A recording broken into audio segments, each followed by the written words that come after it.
Welcome back to Sports Cards Analysis. I'm JT with another case break simulation. Today we got 2022-23 National Treasures basketball. Big one here. Here's some of the stuff you can expect to see. This is obviously one of the bigger products of the year. Very expensive. Very, very expensive. In fact, so expensive it costs $14,749 right now at Steel City. You get four boxes per case. And I'm going to go through a bunch of stuff. I'm going to give you some advice, I guess, on some of how this product is configured, what you would want to invest in, what you should avoid. But largely, I'm just going to give you statistical information about this product. If you make a purchase, that's on you.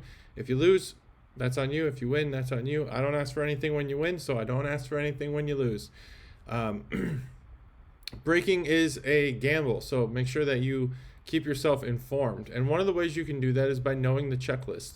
So if we look at the price of this case, $14,749, and instead of looking at who's on the card and what the rarity of the card is, what type of card it is, we distribute the cost of that case equally across all the cards in the set, every single one. Everything in National Treasures is serial numbered, so I don't have to worry about making up print runs.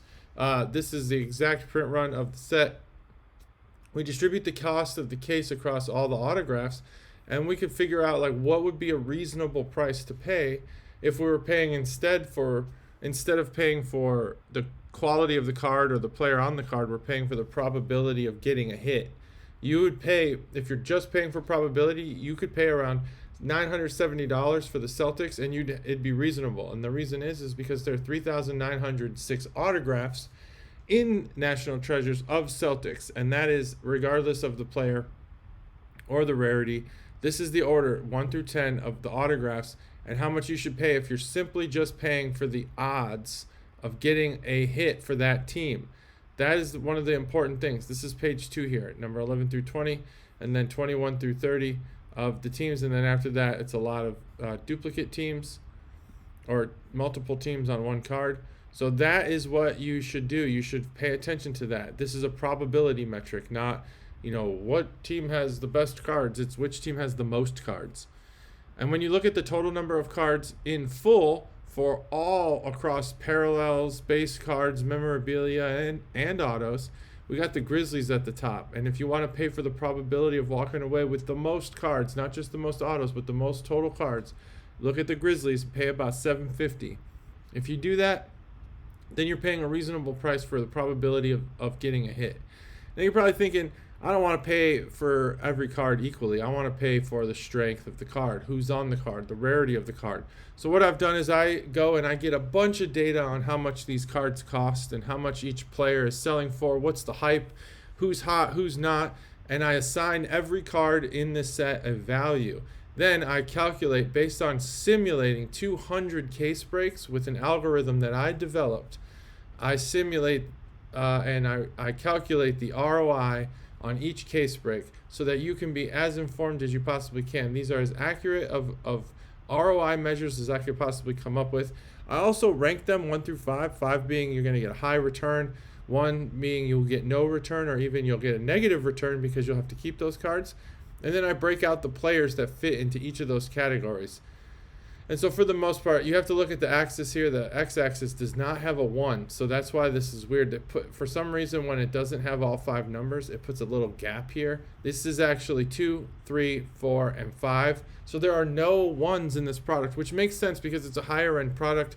There actually are some 2s because, as usual, Panini and Topps are going to offload some of the rookie autos, even the ones that aren't worth anything, into these products, which makes the 2 category a little higher. But 3, 4s, and 5s, they're pretty good here. This is a very high-end product, and that's what we're getting out of it. Now, when I did calculate the total print runs and what the product value is, 3.1 on the autos, 3.2 on the total product strength. A lot of good memorabilia here.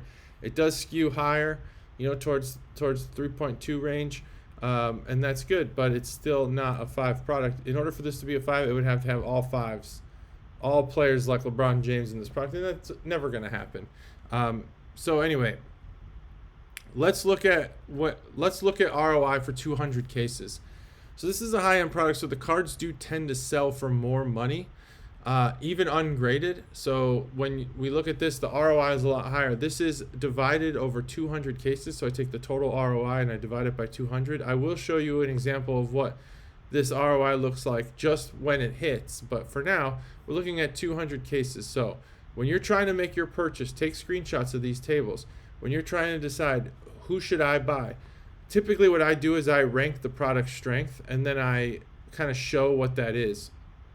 If you look at the checklist and you look at which players are included, the Memphis Grizzlies actually have the best checklist. It's the highest product strength of any team, but they don't give you the best ROI. And the reason why that happens is because some of the cards are a lower print run. So the Memphis Grizzlies, while having some of the better, more valuable players, they don't actually offer the highest ROI because you have like Luka here, who's probably giving you more, and the rest of the Mavericks might not be worth anything, but the average ROI is very high.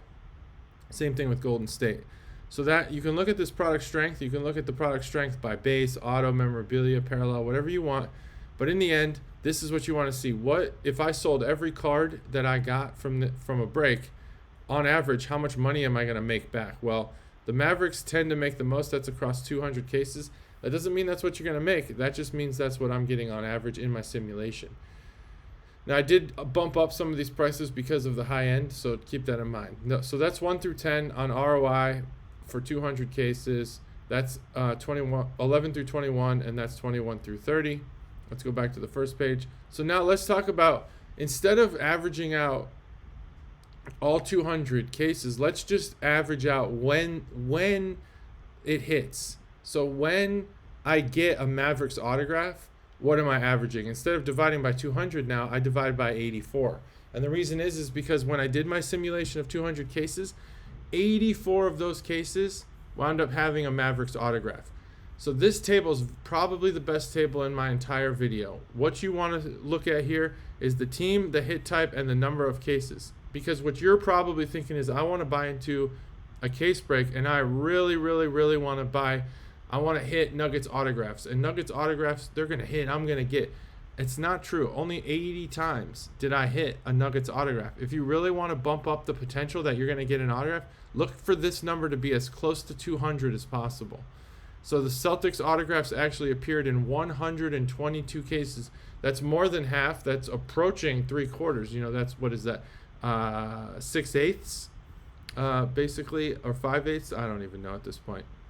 Been a long day. 5/8 of the time. 5/8 of the time, basically, you're gonna get a Celtics autograph. Those are better odds than going for, I don't know, this one, 76ers autographs, which only appeared in 72 cases. So I sort it by ROI when it hits.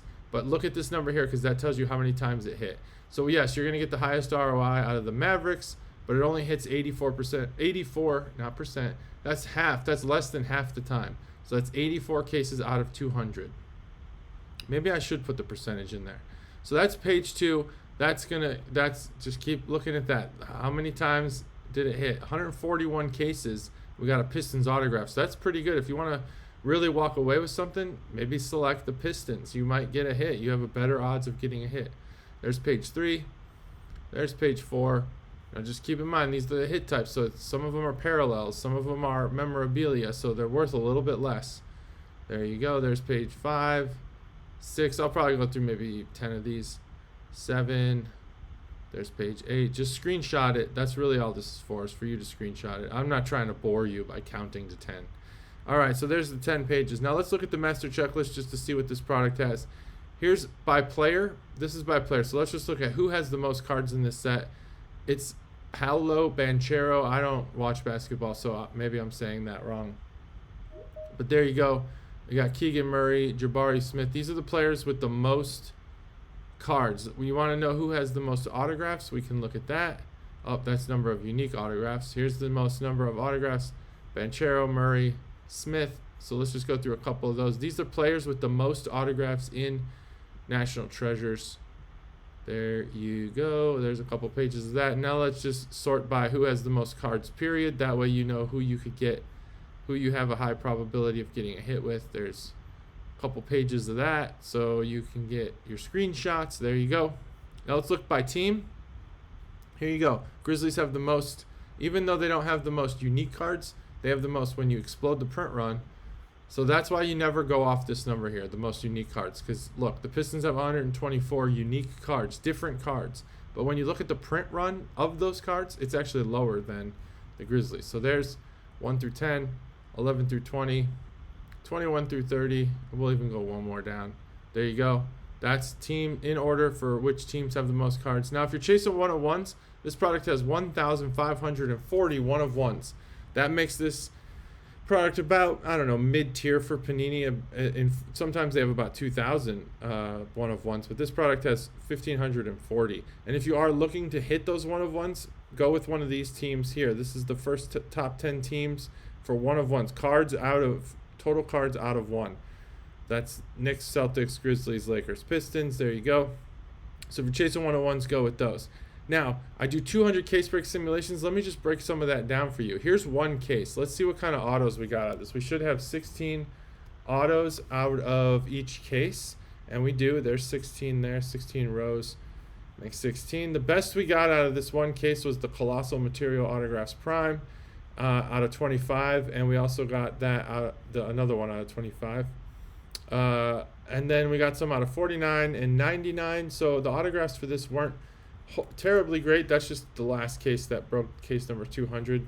Let's see if we got any one-of-ones. So cards by team for one case. Let's see. Oh, by team. So this is by team. So we got the most: Pacers, Knicks, Timberwolves, Celtics. Not a big sample size to go off of. So if you're looking to hit, that's just a one case. I'll show you for 20 cases. We didn't get any one-of-ones in that case. We did get a bunch of one-of-ones. In 200 cases, we got 88 one-of-ones. So you can expect that just short of half the time, you're going to get a one-of-one in National Treasures. You won't get a one-of-one in every case. Actually, that's not true, because you will get a printing plate in every single box. So you get 4 printing plates per case. But I couldn't actually figure out, based on the checklist that they sent out, which cards the printing plates were of. Is it of all cards, including the memorabilia and the autographs, or is it just of the base set, or what is it? So I excluded those. So there's actually 4 cards missing for each case break, and those are the printing plates that you should get. So you actually will get a one-of-one in every single box, but they'll be printing plates. Now, if you want a non-printing plate one-of-one, which I think are a lot better, here are out of 200 cases, you get 88 of those, and so there's quite a bit of one-of-ones here. You can just take a look at the sample here. Some of them good, some of them not great. Now let's look at ROI per case break for the first 20 breaks. Sometimes we get a huge ROI for a team, and sometimes that same team just produces nothing as far as an ROI.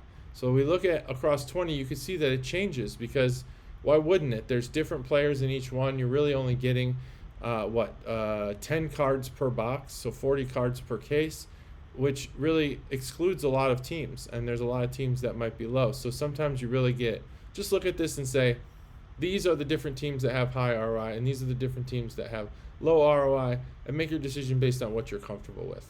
So there's for the first 20 cases.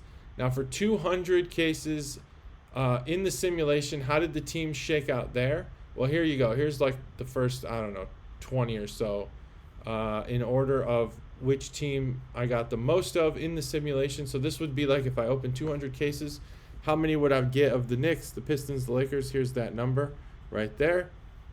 And then what about those one-of-ones? How did those shake out? Well, I got a bunch of Grizzlies, a bunch of Warriors, a bunch of Jazz, and it goes down from there. This column's one-of-ones. So if you're looking for one-of-ones, keep that in mind. Now, what about by card type? Autograph, base, memorabilia, parallel.